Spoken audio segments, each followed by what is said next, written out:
Hi, this is part 5 of a series on Zen and God. In this part, I'm not going to talk about God at all.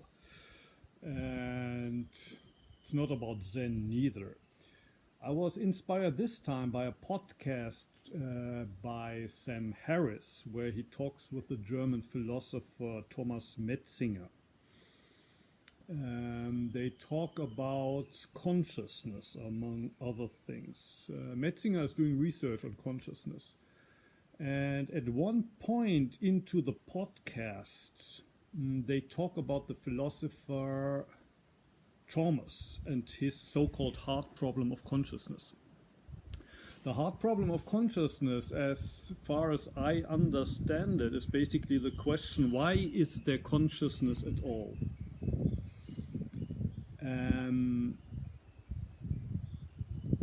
Why does the universe not just consist of matter only? How come there are conscious beings? Like we could imagine a universe where everything is just the same as this universe.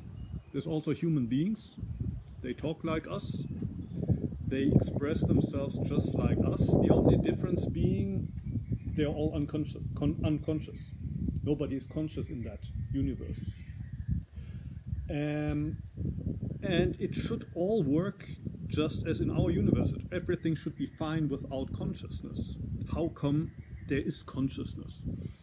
And Metzinger, at that point, when Sam Harris raises that question, kind of laughs it off and says,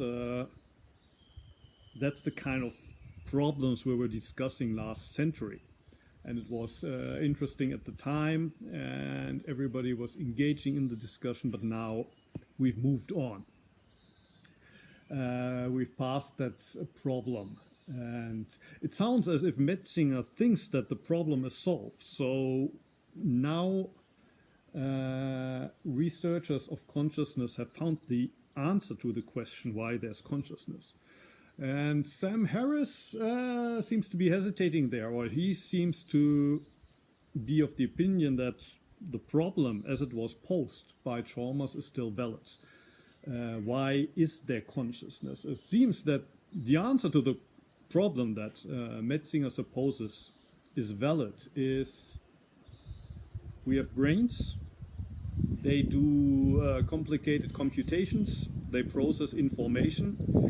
These brains are even so complicated that the process of thinking can think about itself. So, for example, we can ask ourselves, who am I? And at the point where a system gets so complicated that it's processing information about itself, it necessarily needs to develop consciousness. But the question, of course, remains, why is that so? Why shouldn't a zombie be able to be just as sophisticated as we are and ask himself, who am I, without being conscious? And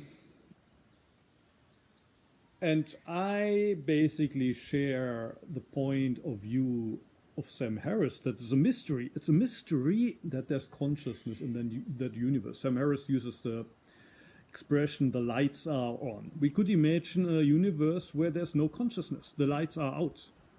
But for some reason, the lights are on. There is consciousness. And I'm surprised that Metzinger somehow seems to laugh about this problem. And I don't see how he thinks that the problem has ever been solved, even though he's right, it's from the last century. But just because the problem is 20 years old, 30 years old, doesn't mean that it's not up to date anymore. Anyway, the last couple of years I've been influenced quite a lot by the books of a Japanese philosopher whose name is Nagai, Hitoshi Nagai, and I will put a link below, both to the podcast by Sam Harris and also to the Wikipedia page by about Hitoshi Nagai, and then also there's some papers by Nagai that have been translated in English and that deal with Chalmers' so-called hard problem of consciousness. And Nagai says, well, I have a problem that's even harder, the kind of the harder problem of consciousness, or the hardest problem of consciousness. And the problem that Nagai poses is, okay, let's suppose we could find the answer to the hard problem of consciousness. So we know why there's consciousness in the universe. How come that among these consciousnesses, there's one that I'm actually conscious of right now? So, of course, there's lots more of consciousness than just human consciousness, but there are 7 billion humans that are conscious right now on planet Earth. Nagai's question is, how come that one and only one of these consciousnesses is my consciousness? There was a time, for example, 100 years ago, when if you don't believe in reincarnation, 100 years ago, there were also millions and billions of consciousnesses on this planet, but none of them were mine. So it's possible to think about a universe where there's matter, there's consciousness, but there's nothing like my consciousness, or rather than saying my consciousness, you could say a consciousness that's actually conscious. Because that distinguishes my consciousness from the other 7 billion consciousnesses on this planet, that you, when you watch this video, are conscious, but it's not my consciousness. How come? How come there's a consciousness that's actually my consciousness? And it seems to me that apart from Nagai, very few philosophers have even asked themselves this question, which is, as he says, even harder than Chalmers' question, why is there consciousness? It's a mystery that there's consciousness, but it's an even bigger mystery that there's a consciousness that I'm actually experiencing right now. That there's a consciousness that I'm tempted to call my consciousness. Although there's no owner. I don't experience an owner of this consciousness right now. I'm conscious of the sounds and the colors.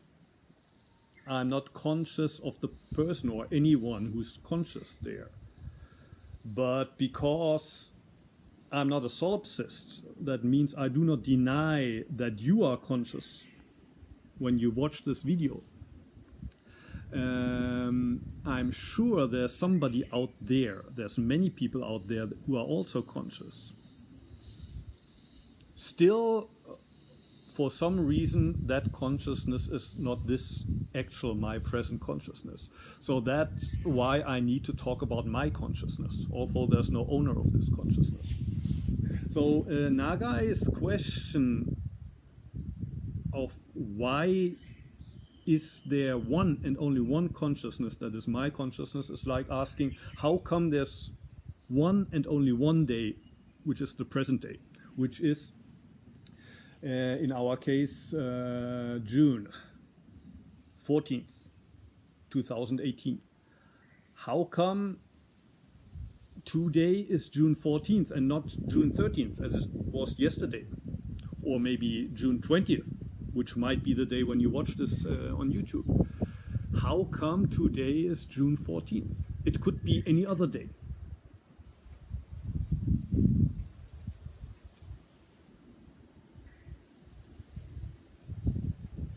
One possible answer to the question might be that actually it's always today.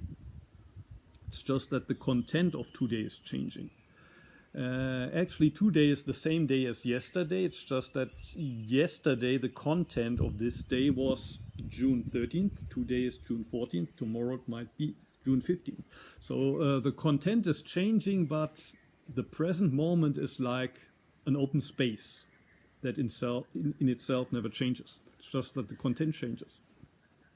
In the same way, you could say that actually we're all the same consciousness, and that consciousness is like an open space. Right now, the content of that open space is Muho's perception on June 14th. the moment when you watch this video, it's actually the same consciousness. It's the same open space, but it's the perception of that person that you are, that you call yourself, on a different day. Still, the question remains, how come that the content of this consciousness is the actual content? It could be any other content.